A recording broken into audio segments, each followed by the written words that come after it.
Welcome, everybody, to another episode of Jabroni Drive. On this week's episode, Tama Tongas, AJ Styles, Cody, Rhodes, Gunther, Gable, Damien, Reese, the Draft, and the Women's Championship. Will this be the greatest Jabroni Drive yet? I think so. Timmy, what do you got to say to all the Schmin-Lavelites out there? Tom, everyone knows that listening to Jabroni Drive is just too sweet. And when you listen to Jabroni Drive, you are then a Jabroni or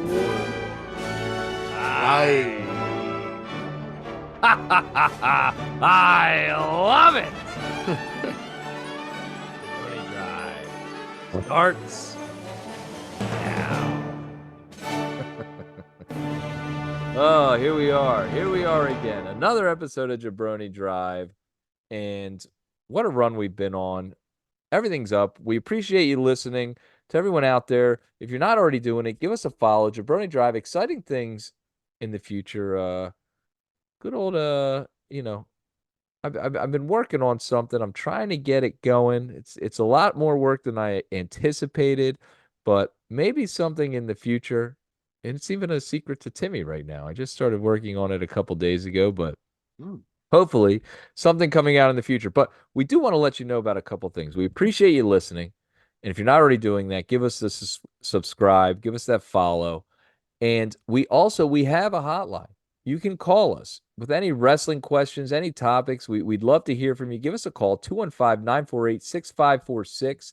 Call Jabroni Drive, Schmidt and Lavelle. Leave us a message about professional wrestling, maybe a story, maybe a question, maybe drop some history on us, some knowledge, whatever it may be. Give us a call at 215-948-6546. Put that number in your phone. Call us after a match that you want to talk about, that you want to vent, something you liked, something you don't like, whatever it is. Everything professional wrestling. Leave us a message, and all messages are anonymous unless you say your name. If you want to be out there and say, "Hey, this is so and so. I'm calling because I don't like this or I like that or whatever." Give us a call. We'd love to get your message, and we will play it on the show and talk about it. Timmy, a lot to cover this week. A lot of things going on in the WWE. So let's just jump right into it. First topic of the show. He's made a huge impact in already 2 weeks being on the SmackDown show. I don't know if he's eligible for draft or what's going on, but I'm talking about Tama Tonga. I've loved what he's brought to the Bloodline. I love the way that his character and the scenes that have happened with him being involved. I think he's elevated Solo Sikoa. I like what I'm seeing from Solo and his new outfits and kind of the way he's being a little bit more fierce, from the beatdown to Jimmy, which I thought was a great beatdown when they put the chair on his head and he was out cold and Solo runs into it and then he's just laying there unconscious, to then this past week, the beatdown of Kevin Owens, bloodied, a mess, the way he stalks him, the animalistic, the way they prey on these people, and even when he's strutting around with the chair in his hand, he just looks like a wild, like an animal. Like, it's crazy how good he is at this and how much of an impact I feel he's made in the last 2 weeks. Your thoughts on Tama Tonga joining the WWE and what he's been able to accomplish in these first couple weeks with the Bloodline, and kind of this whole new spin that we have on the Bloodline now after the chapters ended at WrestleMania. It's funny because what Tama Tonga has become is essentially what we expected Solo Sikoa to be, really. Right. It's what Solo is kind of advertised as, right? This enforcer type of, whatever. Yeah. Yeah. And we're just scratching the surface here, but you've already seen these vicious attacks from him, and they fit the mold, really. They fit what his character seemingly is, right? And look, I know they write these characters and they write the storylines and things of that nature, but it seems like this is a perfect fit for Tama Tonga or Toma Tonga or whatever. I Am I I saying that keep right? messing up that. I don't know. I think it's Toma Tonga, Tama Tonga. I don't know. I I should don't really get that down. I don't want another Nia Jax here. Yeah. Um, but yeah, it seems to be something that automatically is clicking with the audience. I feel like they respect it, they understand it, and he's put in this role where it's just like, oh man, like this guy could show up anytime, anywhere, and absolutely take you out. And he has the look of that too as well, Yes. Yes. which He's the is whole just thing. He's got yeah, it all. yeah. We haven't heard him really speak much, and that's fine. I think that'll come later. But there's something more sinister about this type of character that doesn't speak, that just acts and then just lets his actions really speak louder than his words, right? So we don't need him to do any promos or cut anything, or he can just be reactionary. He can do his facial expressions. I heard Bully Ray saying that because he was trained, I believe, in Bully Ray and Devon's school, that his facial expressions were some of the best that he's ever seen come up. So maybe we'll see some more visual stuff out of him. But yeah, it's just he's certainly made an impact and has kept the bloodline more relevant now with him because Reigns is gone. You add this character, and then you really throw kind of Solo in, you thrust him into that leadership role, if you will, Right. within the bloodline. And it always helps to have Heyman holding your hand through this whole process. So it you really kind of, like, you had that triumvirate with Roman, Solo, and Heyman, and now you get rid of Jimmy, right? He's gone essentially, and then you recreate it with Solo and with Heyman and with Tama Tonga. So and like, look, the stuff with Kevin Owens is really good. Like, you see the aftermath really of the beatdown, right? We didn't really get to did we see it?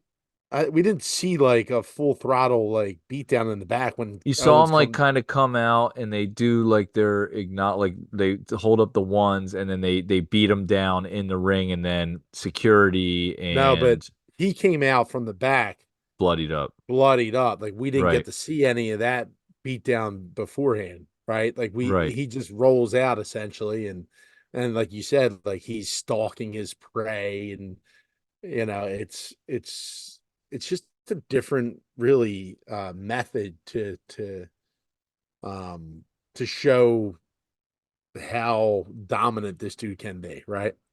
Right. And I love the way they're doing and like you said, tying in, with Paul Heyman there and even Nick Aldis and having the general manager now. So the way all of that is shot was so great. So we talked about the intense beatdown of Jimmy and how that was sold like very well.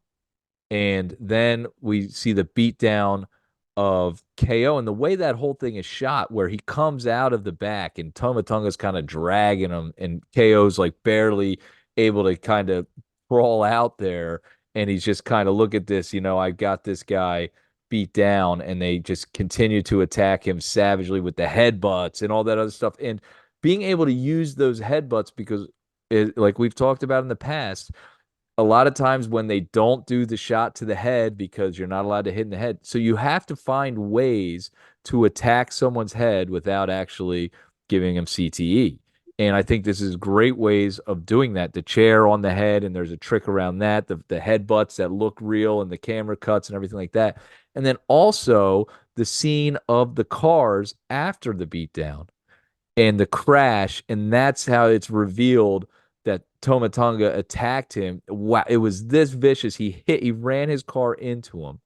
Aldis saying this is unacceptable. There's going to be major repercussions, and telling Paul Heyman, and putting Paul Heyman, who looks scared because he knows what a wild card this guy is, and you know, kind of putting him in a spot now of where he was going to do. Also, something to mention: the call Roman Reigns, and the Solo's not dealing with that anymore. So And we the asked that question last week. Is this The Rock pulling these strings, or is this Solo now is in charge of the bloodline?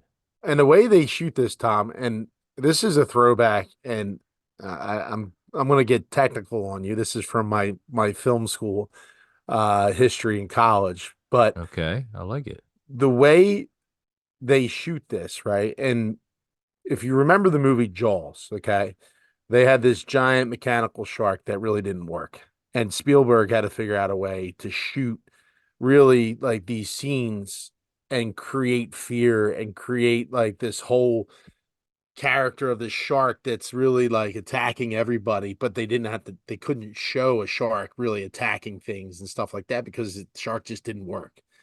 So they figure out a way to shoot right without actually showing a shark, right? Like the girl in the water in the beginning getting attacked and stuff like that. Right. So you don't like. I think this is kind of really the same kind of method in how they're shooting this, right? Like with creating fear with Tama Tonga without actually showing like the beat down, without actually showing like the car accident and stuff like that. Like holy shit! Like look at the actual like just Damage the done here. destruction is Yes. that's been created. And then you get to see him come out and you finally see him and he adds on a little bit more and stuff like that. But I think that builds really into the character and it's a great way of kind of the fear of the unknown, right? Is like what is this guy actually capable of? So I think that's really a nice job by the WWE and how they're presenting him.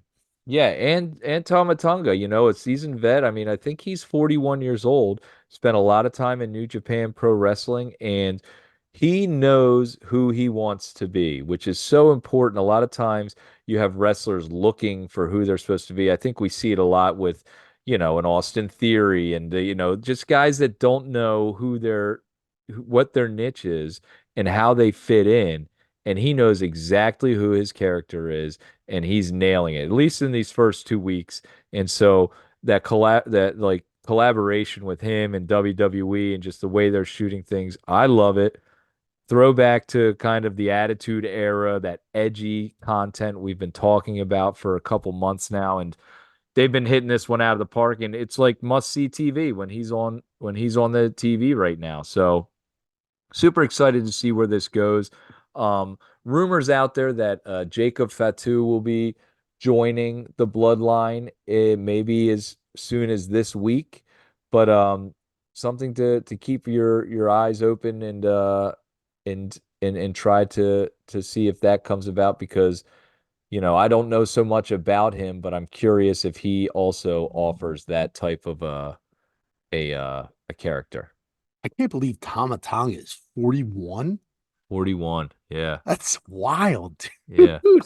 What's so crazy is that when we talked about, and we're gonna get and let's get into that right now. When we were talking about LA Knight in the past and the concern for WWE to give him this big push being that he's 41 years old, and how are you gonna put a belt on, this new guy that's kind of, and this is last year we're talking about, that's kind of, you know, taking off like a rocket.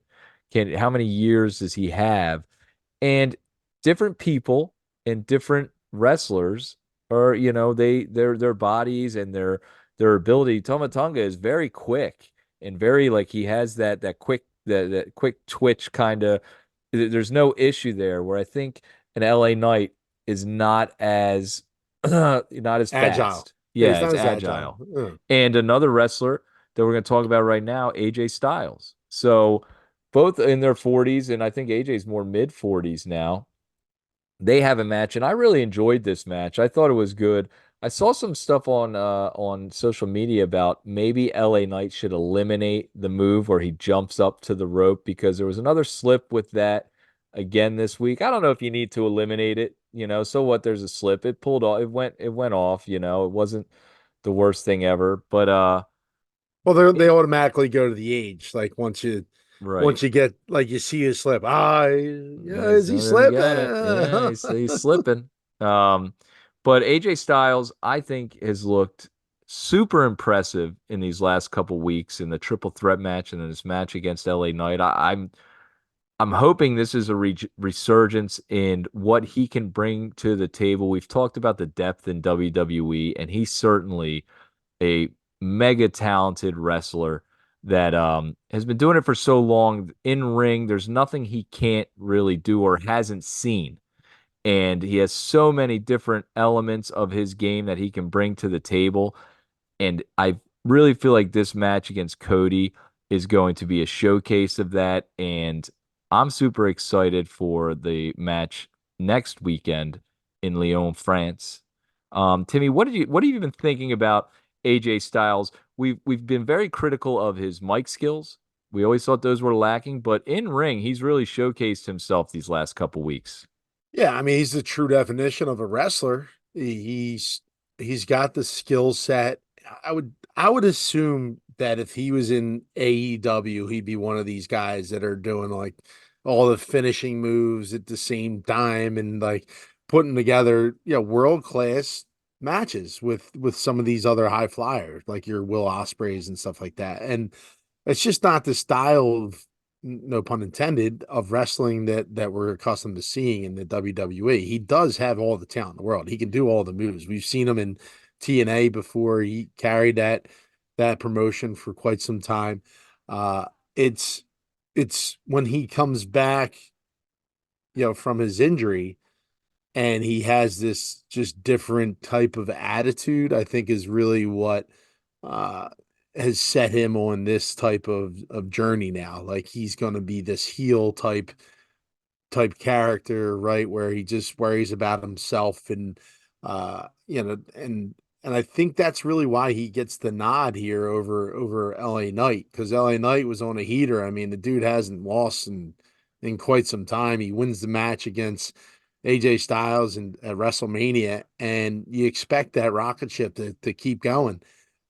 It was a surprise to me to see him lose, but again, I don't know if you want to have two faces really go against each other at a promo over in France, which you've never really done before, right? Like at a PLE in France. So it's good to have a bad guy. You don't want to blur the lines with the crowd at all, right? Right.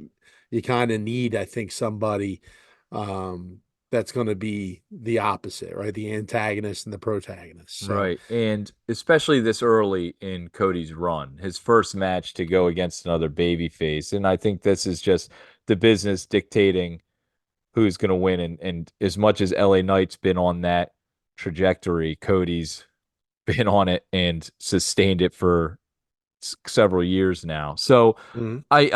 I do, and I wanted to bring it up on this show, and I don't want to spend a ton of time on it. You mentioned AJ Styles and if he were in AEW, and just kind of this talk of the worst part about AEW to me are the fans and the diehard analysts or writers that blow them basically.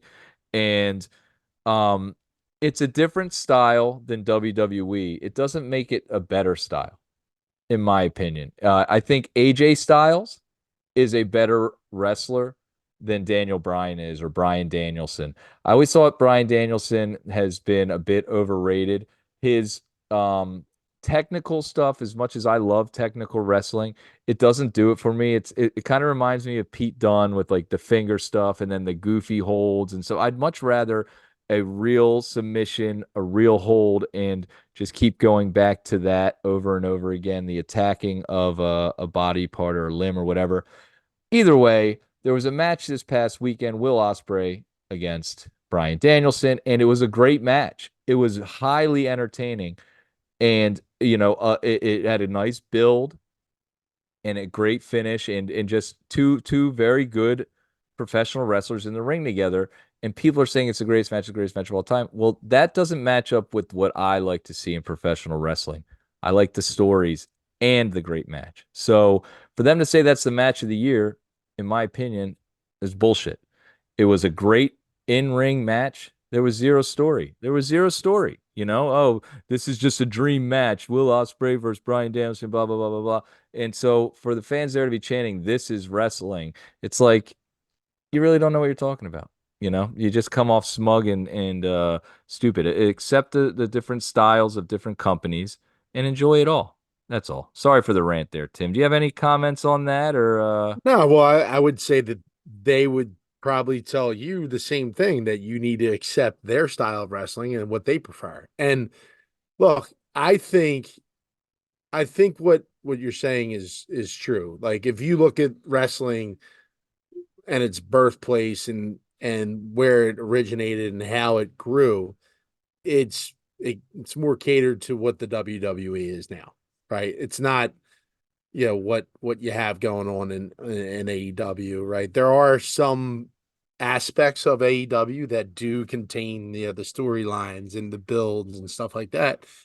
But I think the more traditional style of wrestling is what WWE puts out there. Would that be accurate in that statement? Uh, yeah, yes, but like, yes, it does in the fact in like the evolution of wrestling. Correct. It's the more traditional. Like it's obviously evolved from where it was back in the 1950s or whatever it is. But yes, I would say it's more traditional. They're selling tickets. Their draw is you want to see this guy lose and you want to see this guy beat him. And that's the story. And then they put on this great show, the epic show that we saw at night 2 of WrestleMania. You can't tell me that's not the match of the year. That is the match of the year, and it's not even close. Yeah. It was just, I don't know, 3 year, really like a 50-year build if you really think about it with that. So whatever. I like, and I enjoyed the match, and I can look at it and say Will Ospreay is super talented, and I'd love to see him with a Triple H mentor telling him this is how we're gonna build this, and you can put on the epic show. And Brian Danielson is obviously a very good wrestler too. He's just not my cup of tea. I would say AJ Styles is better in the ring, and AJ Styles could go out and put on a match like they did this past weekend anytime he wanted. That's just not what they want to do. Right. Ran over. I'm sorry for going along on that. So let's get to the next thing, and we're gonna play our first clip. Outcomes on Monday. Any other topics from Friday Night SmackDown, Timmy, that you wanted to bring up? Um. Oh, the new belts. Oh, I love the new belts. They did it Yeah. again to me. What do you think? No, I did enjoy them, and they're going to be the known as the WWE Tag Team Champions, which is great. It's not I mean, look, it's going to be a SmackDown probably specific belt, but it doesn't have that SmackDown brand to it, which means to me that it could transition back and forth, which I think that says something about what we're going to see in the draft. So let's go move forward. Yeah. Love the belts and great job. It's kind of the throwback to the old style of belts and with a new twist on them. I love them and way better than what they had before. All right. So out comes Gunther and he's got a lot to say and some big news in particular. I officially declare my participation in the King of the Ring tournament.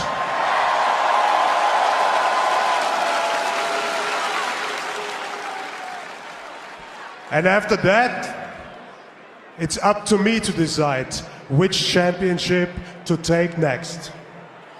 Whether it's Sami Zayn and my Intercontinental Heavyweight Championship or any other championship in WWE.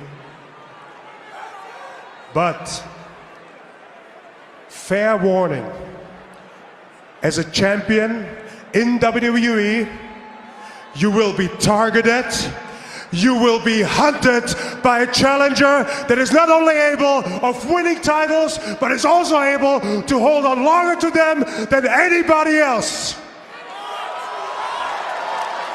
Already the general of the ring, soon to be the king of the ring, the Ringgeneral Gunther. Timmy, I like this promo. Exciting news. The King of the Ring is back in the WWE. And I think what they're going to do here is kind of a throwback to where it was in the 80s and early 90s, where you have a guy win the King of the Ring, and that's the beginning of their push.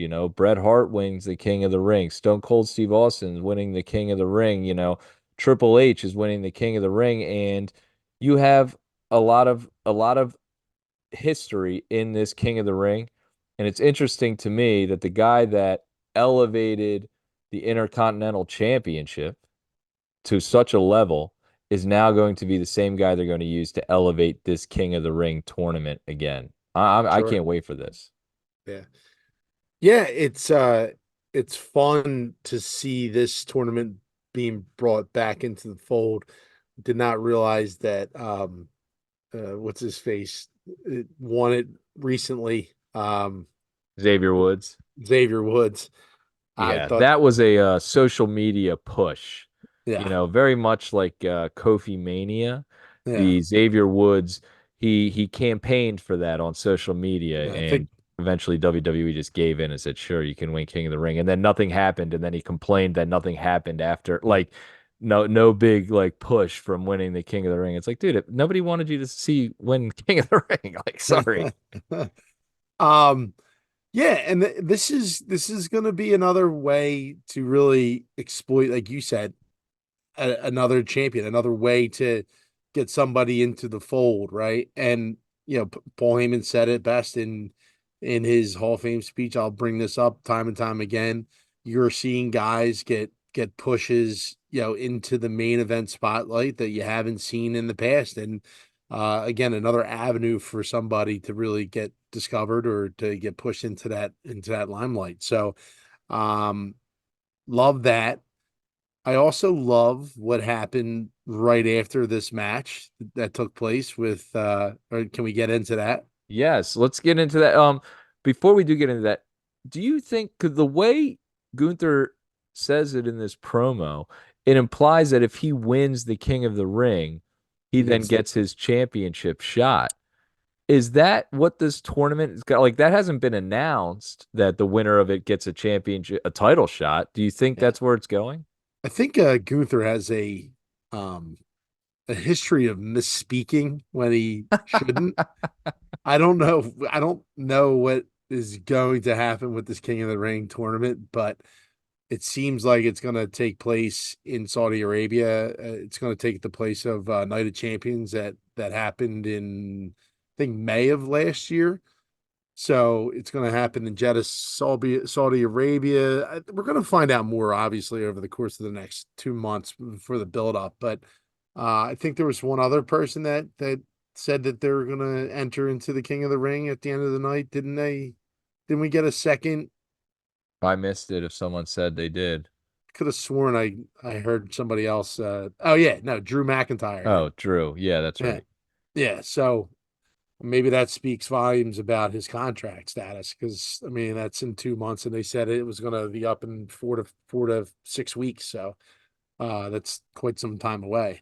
Anyway, yeah, I don't know where it's going to lead, and I don't, because that has pretty much the same kind of moniker as the Money in the Bank. Like, if you win it, you get a challenge whatever champion you want, right? So it doesn't really make sense if that's the case, because then why would you have two opportunities to do that? So it's obviously going to lead to some sort of title opportunity. It's just a matter of which one. I think it has to be designated though, right? For one of the heavyweight titles, probably. Yeah, I mean, he did mention the Intercontinental, but I would assume the heavyweight. But let's get into what happened afterwards, and then when we talk about the draft, maybe we'll circle back to that.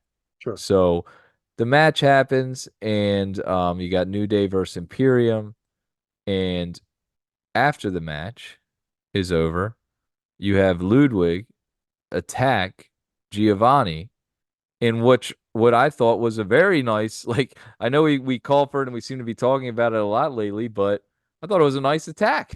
I thought It he did a was good job with it. I thought it was sold well and it very was very well done. It was a throwback. It was the throwback to when, tag team partners would turn on each other, and it would, look, I mean, one of the all-time, Ludwig gonna Ludwig, yeah, one of the all-time turns is Marty Jannetty and Shawn Michaels, obviously the through the glass window, like that's one of the biggest ones. But I mean, this was a beatdown, and it's something that you saw brewing for a little while now, and there was holes right there. There was little, like, again, long-term storytelling. Like, we saw some holes in Imperium, had to be 6 to 8 months ago, and we're like, right. I wonder if they're gonna build. And Tom, we can go to the archives. When I first saw Dragonoff down in NXT, I said, man, he would fit perfectly In in Imperium. Imperium. I said, what? Like, if he gets called up, or if they get rid of Vinci, they should bring this guy up and make that transition. And I think he would be a perfect fit. And with this all taking place, I think that could happen. And then again, with long-term storytelling, Tom, and I know that these two individuals have had like extremely excellent rated matches in the past by Mr. Dave Meltzer, but I can see Dragonoff and and Gunther, yeah, at some point, there'll be a turn there too as well, and then they face off. So I just think that he could, like, in terms of long-term storytelling. I'm not saying that's going to happen right away, but like, No, yeah. That could be 2 years down the line. Who knows? yeah, Or whatever. But I would enjoy that. Now, I haven't seen the results yet of the NXT match. And it was for the title. If Trick Williams were to lose, he has to leave NXT. If do you have the results there, or I no? Okay. no. So if that were to be something where Dragunov would lose, funny enough, we ran into him down at WrestleMania. That would set up that window for him to then come in and maybe join an Imperium, you know? Yeah. But excited for where this is going. Gunther, King of the Ring, him, Drew McIntyre, already arguably the two best guys in WWE right now, already entered into that tournament. So that's going to be quite the tournament. Drew McIntyre came out and he cut a promo, and Sheamus came out and interrupted him. Now, a little confusion as to where exactly this was headed, but one line I do have to play, and it was an all-time line by Drew McIntyre. Before you were injured, it was banger after banger after banger. But since you've returned, it looks to me like it's been burger after burger after burger. Oh man, Timmy, that is a kill. Sheamus even acknowledging that he had to laugh at that one and how good Drew has gotten at the one-liners, and he really has. Drew's at the top of his game. We give Drew his credit every single week, it seems. But I mean, that line, especially after all the social media, and let me give credit to Sheamus, one, for handling it great. Two, he went on social media and posted burger after burger after burger, and he says, and I think maybe he's declared himself as well for the King of the Ring, because he says after he wins, he wants to be known as the Burger King of the Ring. He said, so I'm not positive if he's declared himself yet, but it looks like he's probably in the fold for King of the Ring too. Tom, a little bit of breaking news here. Trick Williams is your new NXT champion. New NXT champion. Wow. So he's the new NXT champion, opening the door for Ilja Dragunov to be coming up into the main roster. And we're going to get to that a little bit later. We just talked about him with Imperium, but we'll be circling back. There's a couple things we want to talk about with that when we talk about the draft in just a little bit, folks. All right, so let's move on to our next topic. Last Monday, on Monday Night Raw, you had the Chad Gable turn.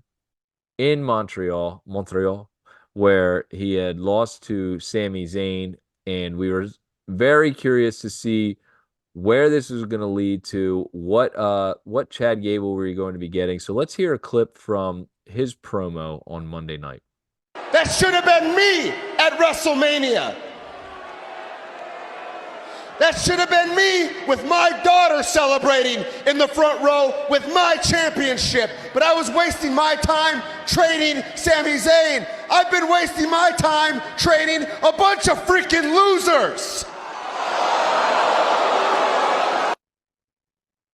I loved that line right there because we're waiting on, all right, when is Gable going to like say, and so he calls them all losers. They're there with their heads down being admonished by Master Gable. I like the promo. I like where it's headed. We're getting a little bit of this, you know, kind of evil side of Gable coming out. One thing I will mention, Timmy, is I really think they need to eliminate the shoosh from his entrance music. It's funny, it's very clown-like, like enough of the comedy show with Gable. We're going now to a real heel. I'd like it to just be, whatever the music is, you can just keep the music, eliminate the shoosh and the thank yous. Like, we're not doing that anymore. He's gone heel. He's no longer in here to make people laugh. This is him on his run of destruction. Yeah, we said this before, Tom, that with Gable turning, right? And we said this when he started alienating his other teammates. He was coming out, he was going after Gunther's Intercontinental title. He was on that singles run that, like, hey, dude, let's cut out all the hoopla and all the BS, and let's just get serious, and let's make this run a serious run for you. Now that he's going full heel, like, that's all got to go. And like the music has to change. Like, he's got to completely disown the Alpha Academy. And then if he's heading in the direction of picking up the other two guys, the Creed brothers, like we said, it's going to be a total redo on all three of them, I think. And if that's the stable that they're going to form, I think that would be a formidable one. And if he's going to be the leader, I think he has it in him. You can hear it, right? It's just, I think they're building it. They're slow building it. Right. Right. What I love about the line where he says they're all losers, I love how he goes through every single one of them, right? To Zawa, and he goes into Otis, and then he touches on what's her face, Maxine Dupree, and he's like, "Look, if I was in your coach, I should be able to give you constructive criticism." It just absolutely tears him down. It's great. Not the and normal. McAfee's commenting on that was really well done too. I think like, you don't just do that and then make them pledge their allegiance to you. That's not how things are done. Kind of give it, because for him to say, "Hey, I'm your coach," is kind of like, okay, I guess that's kind of true. Like he's just trying to tear him down to build him back up again. But McAfee saying, no, this is wrong what he's doing. Right. So yeah, he's adding to that whole complexion of Gable's heel turn, and it needs to be, at some point we're going to say, okay, now he's full heel, right? Like, he attacked Sammy, all that stuff. Great. Let's just see another mean streak. We need to start put more and more of this stuff together, right, to add to his character, to really bring some heat on him. So I think we'll continue to see more and more of this stuff each and every show. Yeah, looking forward to that, and would love a run if the Creed brothers were to get that facelift we talked about last week, and it be with Gable. That would be really cool. Seems like a perfect fit.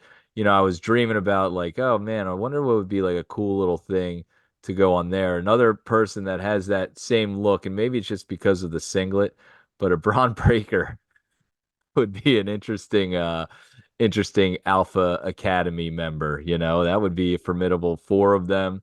The Creed brothers, Gable and Breaker would be like, whoa, I feel like they could really do some damage. Now that's just a Sure. pipe dream, that would be something interesting. All right. We got a couple more topics left. Um, let's not spend too much time on this one. Damian Priest, your world heavyweight champion. Him and Jey Uso came out, cut a promo. Now, I think we have a little bit of a difference on opinion on this, but similar.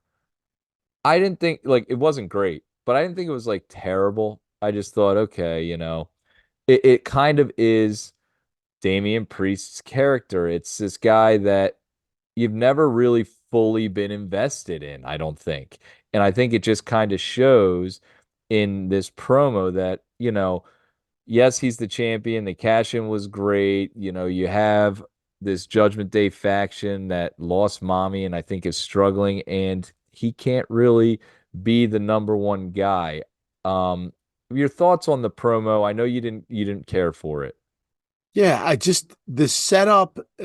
So like I'm sitting here listening to him talk, and then I automatically harken back to Seth Rollins and how he delivers promos. And I know he's some of the best in the business, but these guys, they're in the spots that they are because they do well, right? You're not just going to give the heavyweight title to some schlub, right? For hey, like you've been in the Judgment Day.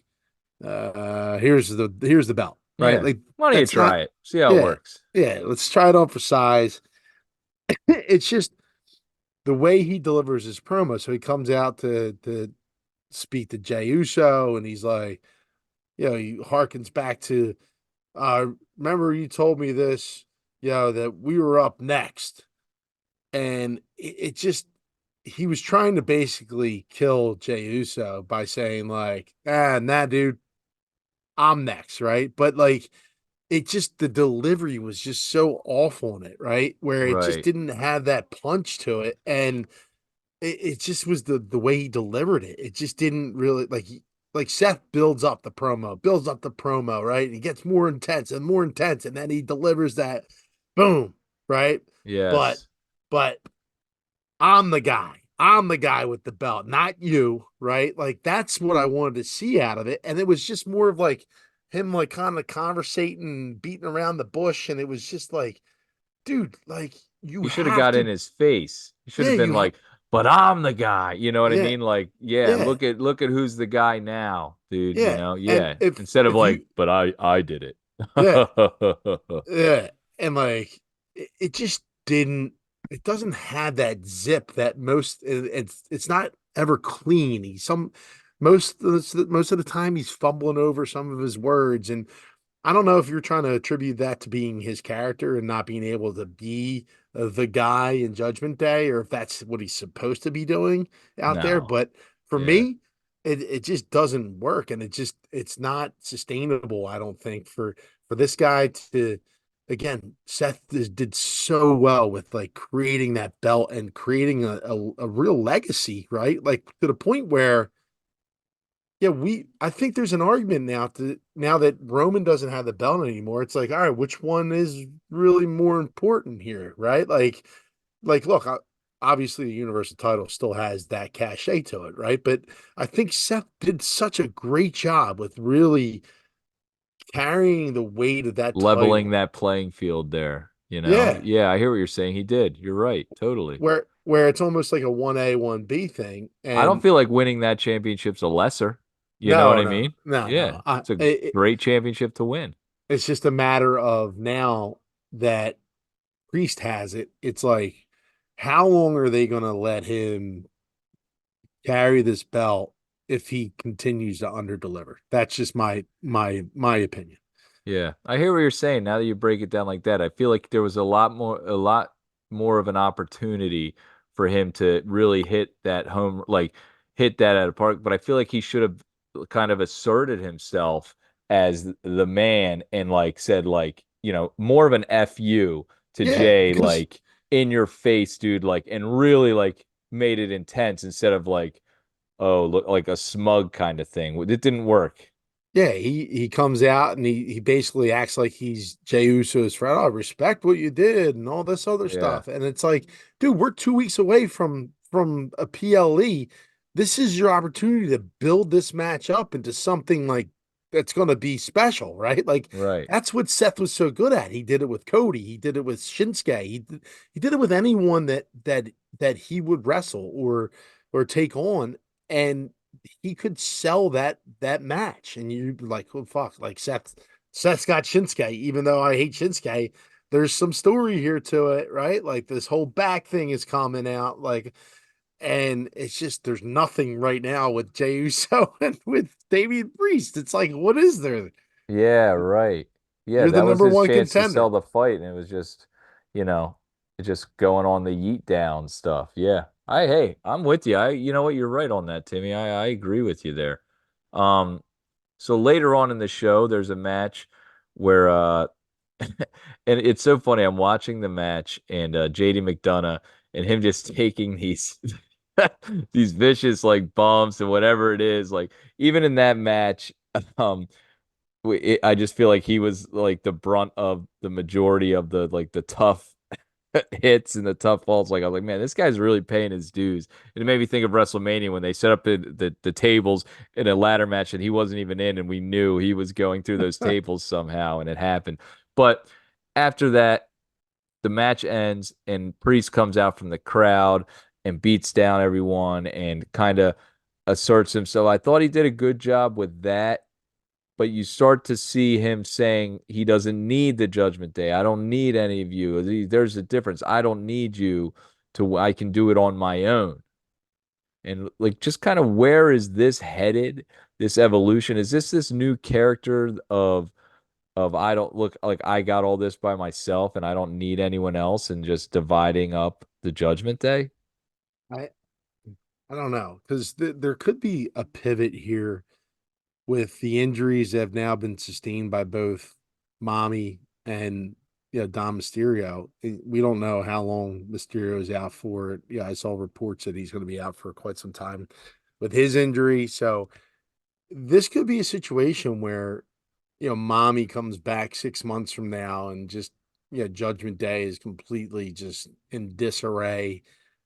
Priest leaves or what have you. I mean, this could be a total work, right? Where they're like, all right, well, we got to get Priest out of the Judgment Day, and maybe this is the way he does it, right? Like, Right. like there's no guidance anymore. He's on his own. He won his championship without the Judgment Day. Like he can go on and sustain his success without them. But again, it's all about keeping that strap on him. If he loses the title, it's meaningless, right?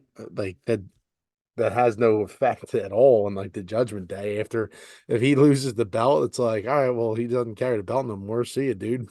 Later. Well, Um, we'll have to keep an eye out for where that's headed, and but just something to note. Again, a little dissension there amongst the Judgment Day and this kind of new, like he's done stuff when he like voiced that he was the leader of the group and that now he doesn't need them, and just things to keep note of as they're kind of falling apart. And are they going to fall apart? We'll see. I also just quickly I saw that Finn Balor seemed to have seems like he signed a contract with the WWE because he announced like Yes. Yep. so it He seems announced it this past weekend that he is re-signed for the long term, I think he said, or he's not going anywhere for a while. So, yeah, glad they got that one done. Hopefully they can get Drew McIntyre's done now. mhm. So, Finn Balor, maybe this means a little bit more of him getting involved in this whole storyline. Possibly maybe he's a Money in the Bank winner at some point. Who knows? So, let's get to the women's championship battle royal. They built this up the whole night, and I believe it was 16 women in this match. I liked this match. I was entertained by it. I thought it was well done. You showcased a lot of women. I think Maxine Dupree got a nice showcase. You had a little bit of Zoe Stark, who's our girl. They showed her a little bit. Kate Carter and Chance, is that her name? What's the Yeah. I thought the tag team, I thought I liked the stuff they did. Nia Jax, I thought looked really strong. And Liv Morgan, I thought did well, and Becky Lynch, I thought did well. I enjoyed the battle royal. Some spots out on the side with Piper Niven where it looked like they were trying to break the table, and maybe it wasn't breaking. I don't know what was going on there, or maybe it wasn't supposed to break, but um, that was interesting. And when Nia lifted her up, I was like, oh, okay, they're showing some strength here. Um, One of the things I noticed was a nice woo chop, a nice slap across the chest on the one, and I'm like, huh, I wonder if we're going to start to get women doing this a little bit more, where they give those vicious chops, because that could be something interesting to add to the women's division. Becky Lynch beat down on the side. Comes back in, fights her way back. I thought it was well done how they had them on the ring apron for a good amount of time before the end of the match, and Becky Lynch comes out with the win. There's a couple things I want to like just say about Battle Royals or Royal Rumbles or whatever. I feel like there should be a time limit that you're allowed to not be in the ring. You know what I mean? This time where it's like, all right, yes, they weren't thrown over the top, but they haven't been inside the ring for about 20 minutes now. And like, or you have someone that hides underneath the ring, or you know what I mean? It's like, can we do one where there's a time limit? I'm curious how that would play out. And a lot of people are upset that Becky Lynch won. A lot on social media that she's the Hulk Hogan that doesn't put, she has to be in the title, blah, blah, blah, blah, blah. And I feel like this was done to help build Liv. And if Liv is going to win, it wasn't the right moment for her to win in this battle royal. It means more for her to win it off of Becky Lynch.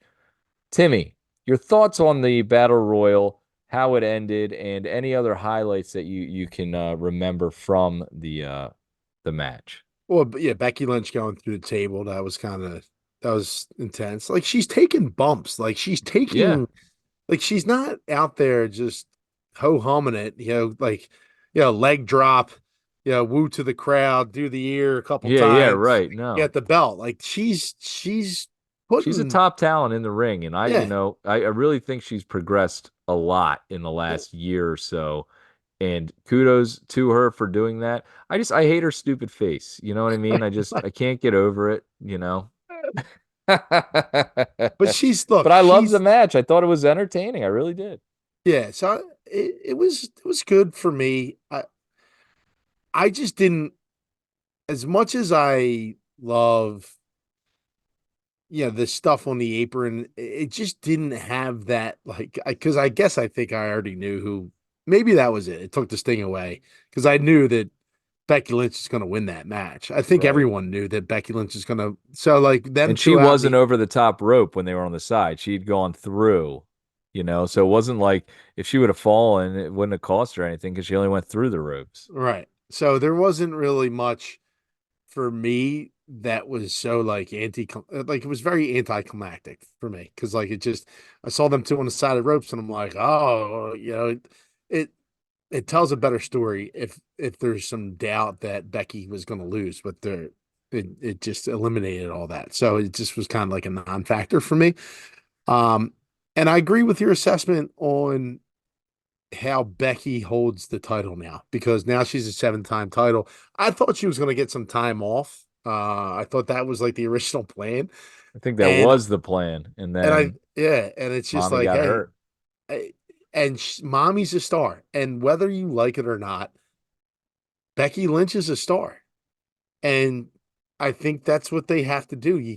I mean, again, you're not just going to put a title on some schlub, right? Like you need they they they've time and time again recently they have shown us that they reward those that work, that are involved in these storylines, that push themselves, right, and that can draw. And Sell merch. Becky Lynch is a draw, whether you like it or not. She is a top tier talent, and there's eyes on her at all times. She does commercials, she does the marketing stuff. I mean, she travels, she goes across the globe. She's a global superstar, and it was an easy decision to put the belt back on her.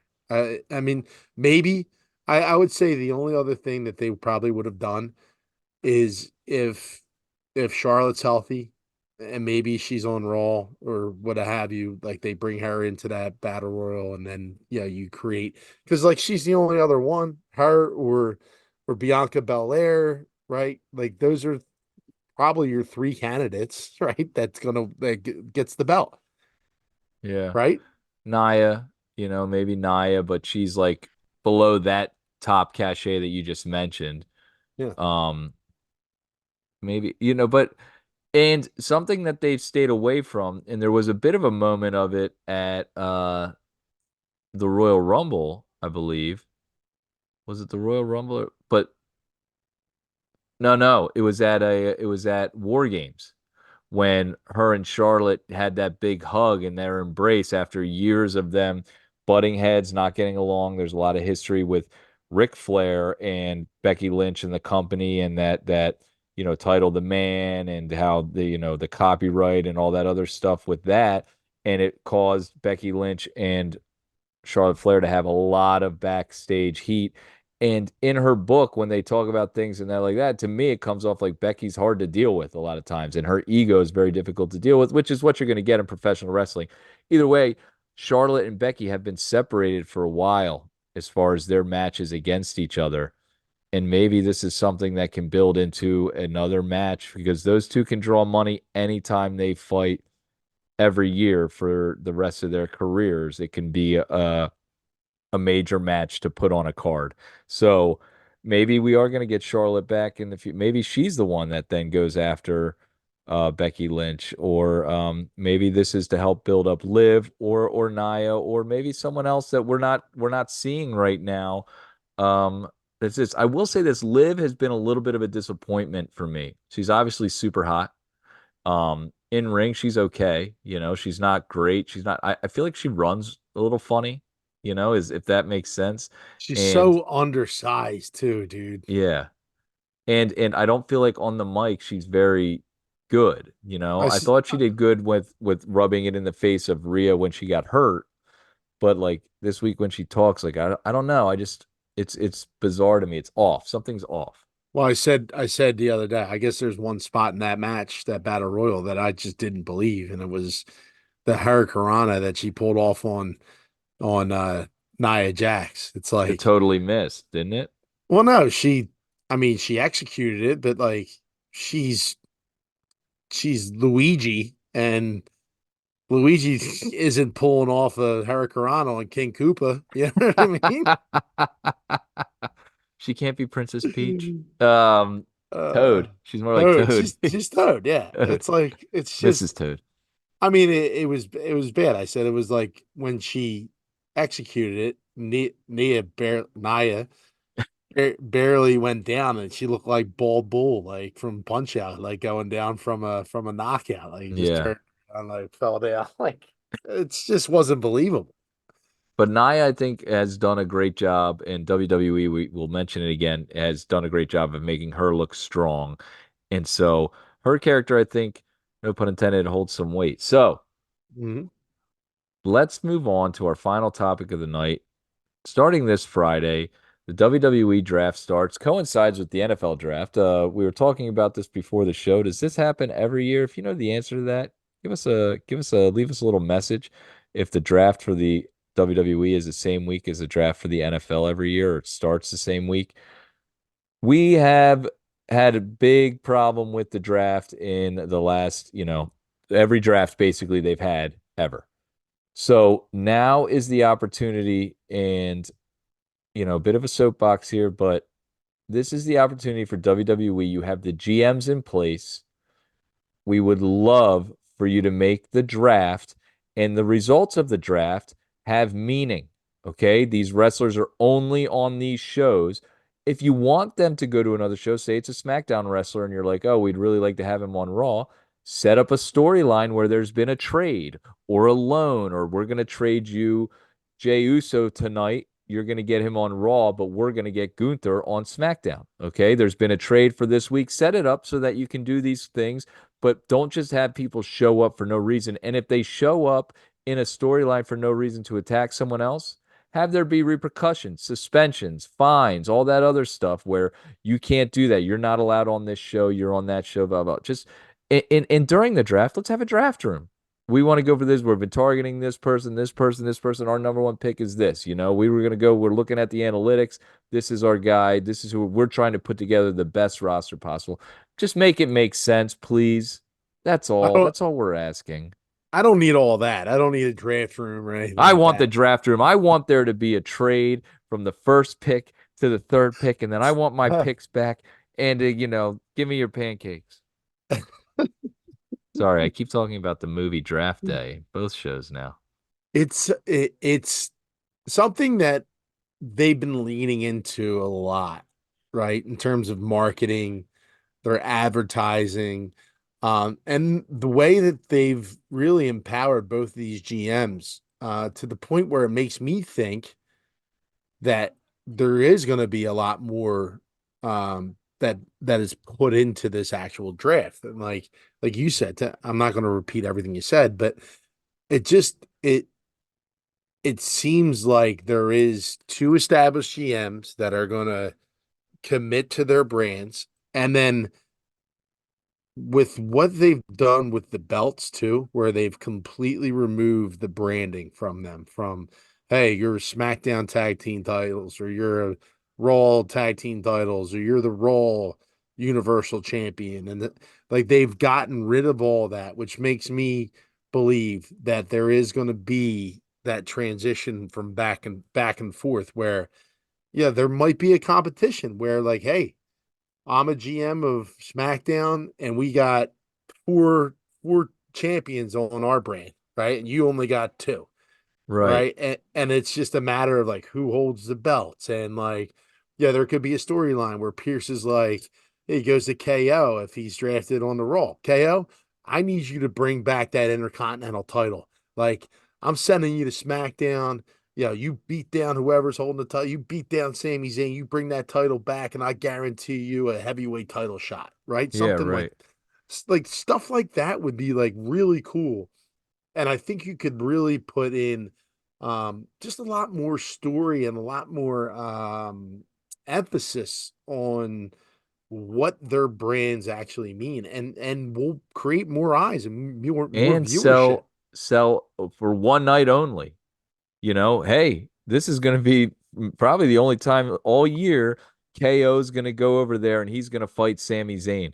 You're not going to see this. Well, I'm sending him over there to fight or whomever. You know what I'm saying, Gunther, and it's like, whoa, okay, I got to watch SmackDown this week because they're sending over him to fight this, and it's probably going to be the only time they see each other because they're on different brands Yeah. until we get to a Royal Rumble or something like that. But And the last thing I just want to add. I'm sorry. no, You go want to ahead, say dude. something? Do your thing.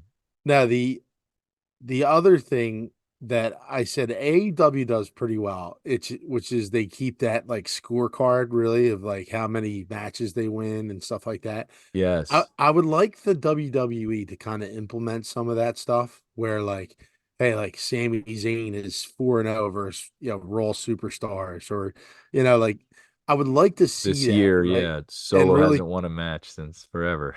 yeah.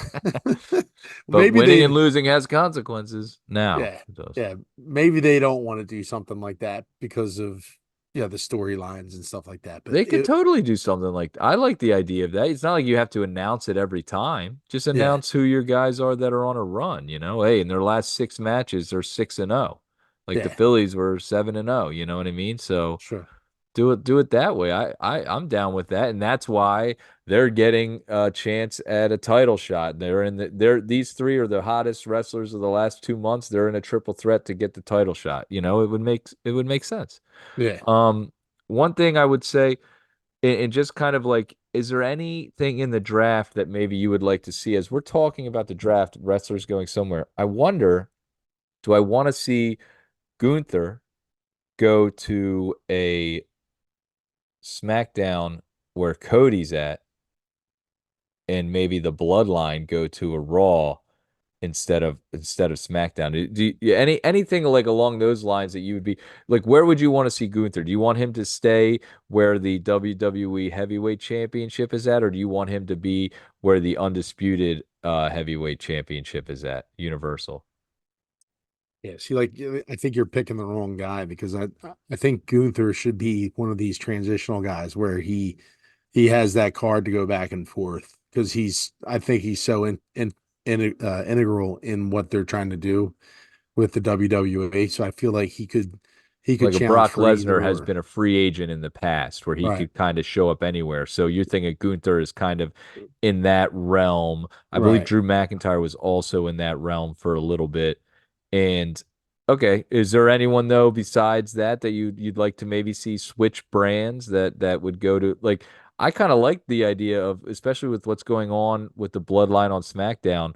Hey, we're gonna send them over to Raw, and then now the Bloodline's on Raw. That would be a interesting twist.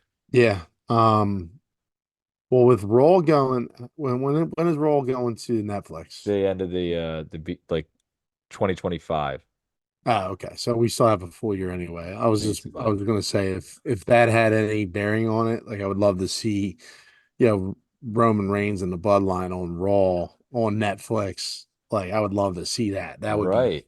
That would be excellent. But I think them being on Raw, just the way that the program is going and programming and how, yeah, they're loose now with some of the restrictions and stuff like that. I think that would be, yeah, that'd be great to see. Roman or the Bloodline Bloodline. in on Raw television and Pierce trying to handle those guys. It would be interesting dynamic. Yeah, kind of works with the and then maybe the GMs could be sending them back like, hey, no, you I'm sending him over, you know. So, all right. Well, we're looking forward to the draft this week. Remember, we're 2 weeks away from the PLE Backlash in Lyon, France, and a couple title matches lined up already for that. More matches to come. And new episodes every week. Remember, if you'd like to give us a call about a topic, you can at 215-948-6546. Available on all podcast platforms and YouTube. Jabroni Drive, your spot for everything professional wrestling. Timmy, anything you got to say to all the Schmidt and Lavellites out there before we sign off? Tom, everyone knows that WWE stands for Walk with the Lions. Maybe he'll be drafted this. Well, there's been rumors of Ezekiel, maybe, not so much Elias. But everyone knows that when you're a jabroni For life. Thanks for tuning in. Thanks for Once again. tuning in. New episodes every week. For Timothy Schmidt, my name's Tom Lavelle. We love you. We appreciate you. Until next time, have a great week. Peace.